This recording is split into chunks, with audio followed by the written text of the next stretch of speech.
Stepha Henry was a 22-year-old woman who lived in New York City. In 2006, she graduated from John Jay College of Criminal Justice and started working in the recruiting department of their office. She'd also been preparing for the law school admissions examination while working there. In May of 2007, Stepha went to Miami, Florida for vacation with her younger sister Shola. To celebrate Shola's birthday, the two sisters went to a reggae concert. On May 29th, Stepha told her aunt that she had made plans with Kendrick Lincoln Williams to go to Club Peppers, a nightclub in Fort Lauderdale that evening. Kendra and Stepha had met at a party in Miramar the previous night at a home of a mutual friend. That evening, Stepha left her aunt's house, where she had been staying in a 1995 Acura Antegra, with Kendrick Lincoln Williams. They were the only people in the car. This would be the last time Stepha was seen alive. The next day, when Stepha did not arrive back home, she was reported missing.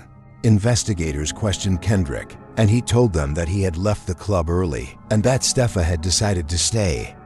Surveillance footage from the club showed Stepha at the club, and it did not seem that there was any type of confrontation between the two. In the footage, Stepha's phone last pinged at around 4:13 in the morning, somewhere around Club Peppers, on the night she disappeared. She had checked her voicemail at that time. The phone has been turned off ever since. Despite a number of searches, no trace of Stepha was ever found. A few months later, in September of 2007, investigators found and impounded the red Acura that Kendrick drove the day Stepha went missing. It was found Kendrick had sold the car after Stepha's disappearance. A forensic analysis of the vehicle revealed substantial evidence, including blood, which was found on the front passenger seat, and the seatbelt. There was also a bleach stain found on the right front floorboard and under the front passenger seat. Detectives were able to conclusively link the blood found in the car to Stepha based on the bloodstain patterns.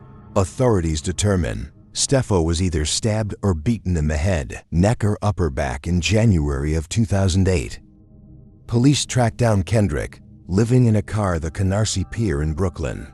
Kendrick was living a transient lifestyle, and one of his ex-girlfriends had filed charges against him for stalking and breaking into her home. He was arrested and charged with second-degree murder in Stepha's death. He's still awaiting trial, and there's been no news about the trial. Stepha's body has never been found.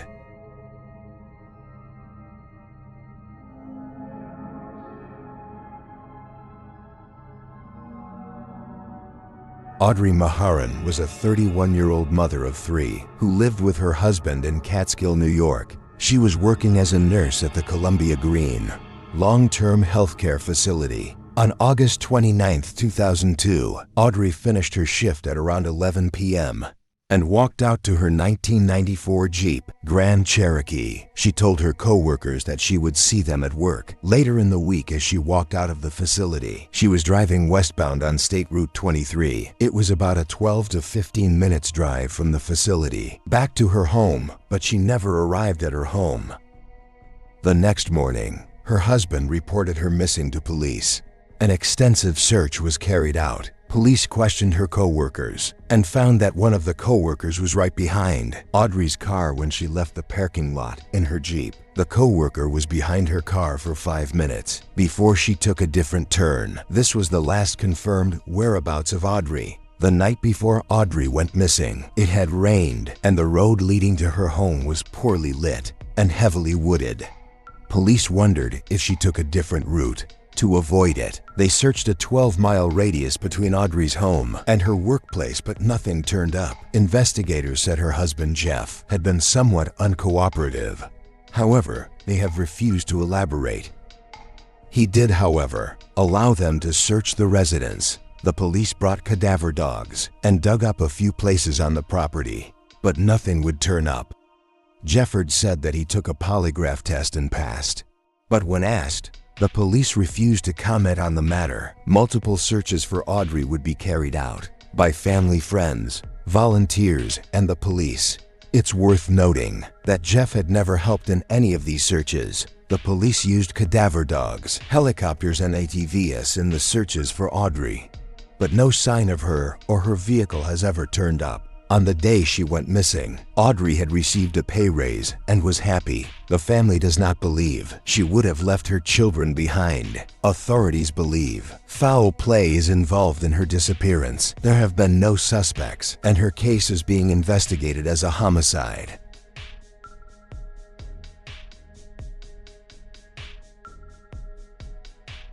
Kristen Deborah Modafferi was an 18-year-old girl who had just finished her freshman year at North Carolina State University.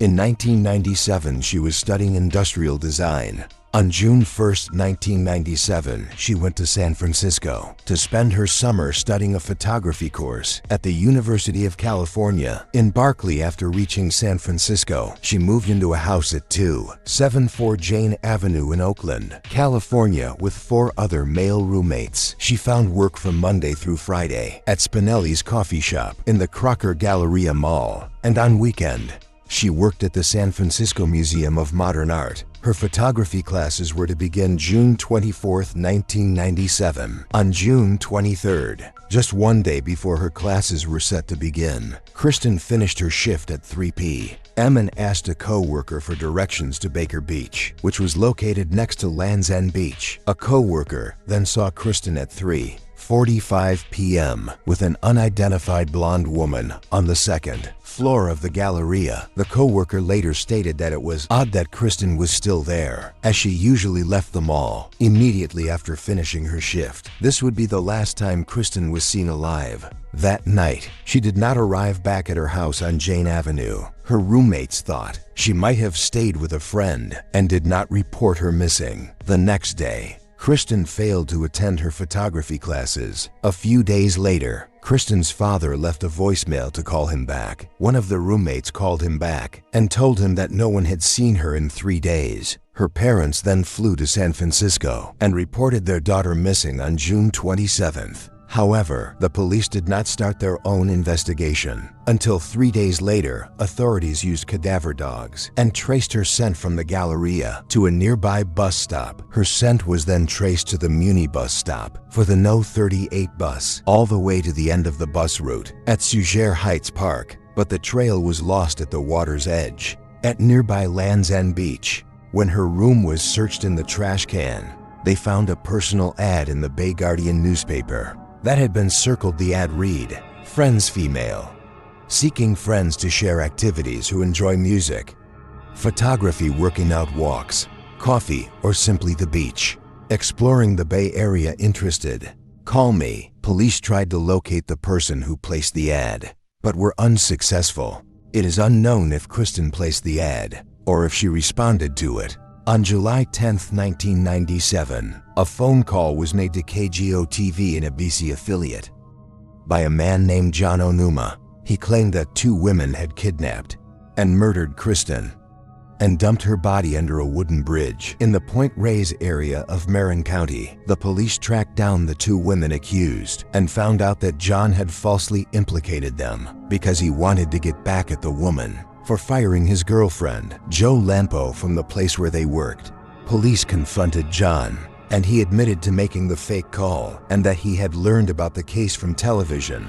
Upon further investigation, police found out that John had a history of abusing and torturing women. They also found out that John met women, mostly through personal ads. His girlfriend, Jill, reportedly helped to lure the victims to John, who subsequently abused them. Police also questioned one of the victims, who told them that John had once threatened her, saying, quote, "The same thing that happened to Kristen Modafferi could happen to you." Police searched his girlfriend's house as well and found her diary, which had missing pages from the time period when Kristen went missing. When asked, Jill said that John had torn out the pages as they contained information that may come back to hurt him. Despite this, police had no evidence to convict him, and it is unclear if John and Jill are actually connected to Kristen's disappearance. John moved to Hawaii in 1999, Suspected serial killer Robert Durst has been considered a suspect in Kristen's disappearance. He is also suspected of killing 3 people in different states. He's suspected in the disappearance of his first wife, Kathleen Durst, the murder of his longtime friend Susan Berman, and the murder of his neighbor Morris Black. Although he is a prime suspect in Kathleen and Susan's murder, he's not yet been charged. Plans. First trial have been postponed due to the coronavirus. He was charged with Morris's murder back in 2003, but claimed he killed him in self-defense and was acquitted. Robert Durst owned a house in San Francisco at the time Kristen vanished. However, there's no evidence to connect him to Kristen's disappearance. In 2001-05, cadaver dogs were brought in to search the house where Kristen was staying. The dogs indicated the presence of human remains in the basement. In 2017, authorities scanned the area with proprietary devices that indicated a crime scene had been present in the basement. The presence of human blood were also found at the residence. A DNA test conducted seemed to match that of Kristen's parents. No information regarding recent blood testing conducted at the residence has been disclosed by police. Kristen's case remains open and unsolved.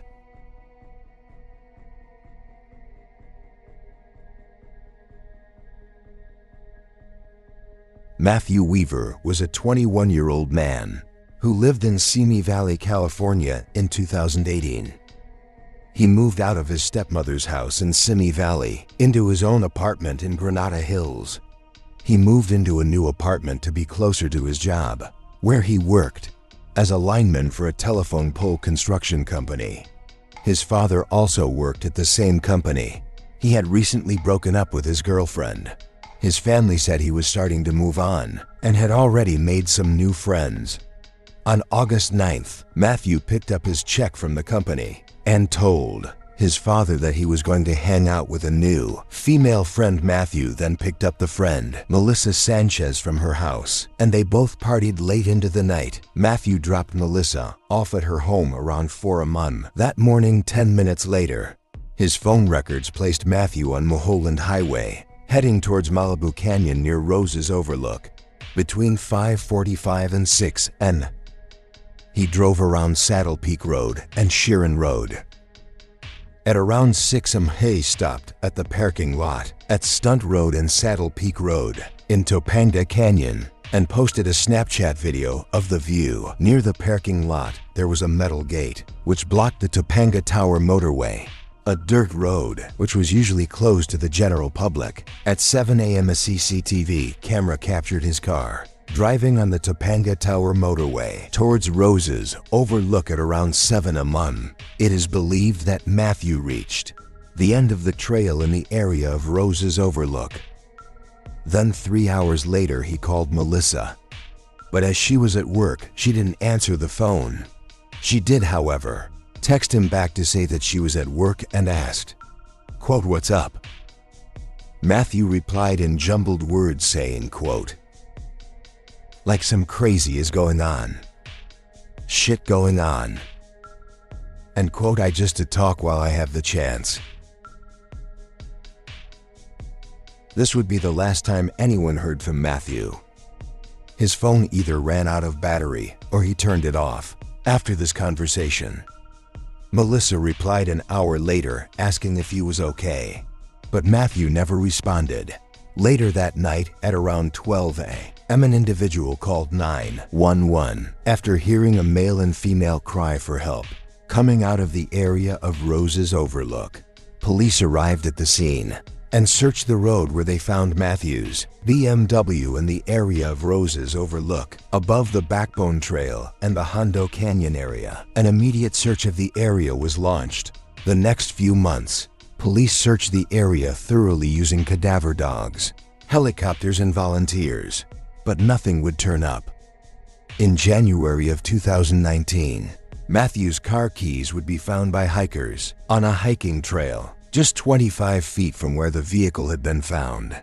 That same month, Matthew's family took some aerial photos and videos with the help of a drone of the area where Matthew disappeared. They released these photos and asked the public for any help in the search soon.